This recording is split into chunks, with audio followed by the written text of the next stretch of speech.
అనేటువంటిది ఇప్పుడు ఆయన డిప్యూటీ మేయర్గా ఇంకా కొనసాగుతూ ఉన్నారు. మొన్న మేయర్ని దించేశారు. అంటే కాబట్టి మనోహర్ నాయుడు గారు రాజీనామా చేశారు. ఎవరైతే కోవెలమూడి నాని గారు టీడీపీ నేత, సో ఆయన మేయర్గా ప్రస్తుతం ఉన్నటువంటి పరిస్థితి. మరి డిప్యూటీ మేయర్ని ఎందుకు దించలేకపోయారు? అంటే ఏమైనా లోపాయకార ఒప్పందమా డిప్యూటీ మేయర్ గారి కన్నా మీ పార్టీకి గుంటూరులో?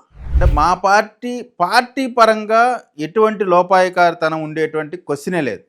పార్టీ చాలా సీరియస్గా ఉంటుంది. వైసీపీ పార్టీతో లోపాయకార ఒప్పందాలు పెట్టి రాజకీయ భవిష్యత్తే క్లోజ్ అయిపోయింది. మరి అలాంటప్పుడు మేయర్ని దించారు, డిప్యూటీ మేయర్ని ఎందుకు దించలా? అంటే ఆయన రాజీనామా చేశాడు.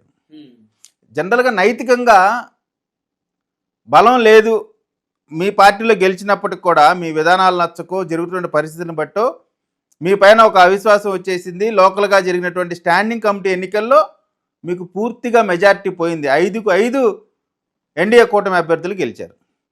నైతికత ఉండేవాళ్ళు రాజీనామా చేసి వెళ్ళిపోతారు. అనైతికంగా పదవుల పైన ఏలాడుతూ ఉండేవాళ్ళు. ఇది ఏంటంటే ఏమైందంటే ఎప్పుడు కూడా కార్పొరేషన్లో క్వశ్చన్స్ వేసి బెదిరించి డబ్బులు తీసుకున్నటువంటి పరిస్థితి ఎప్పుడు లేదు.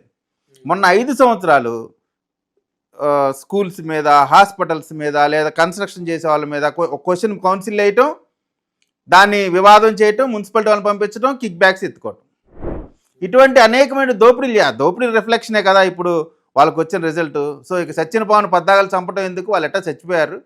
సో అంటే వీళ్ళు చేసినటువంటి అకృత్యాలు. సో ఏదేమైనా అది లోపాయకారి ఒప్పందం అనేటువంటిది నేను యాక్సెప్ట్ చేయను. కానీ ఎందుకో అతని పైన కాన్సన్ట్రేట్ చేయలేదు.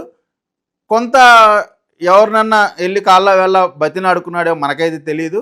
అయితే పార్టీ పరంగా లోపాయకారి ఒప్పందం అనే సమస్య ఉండదు.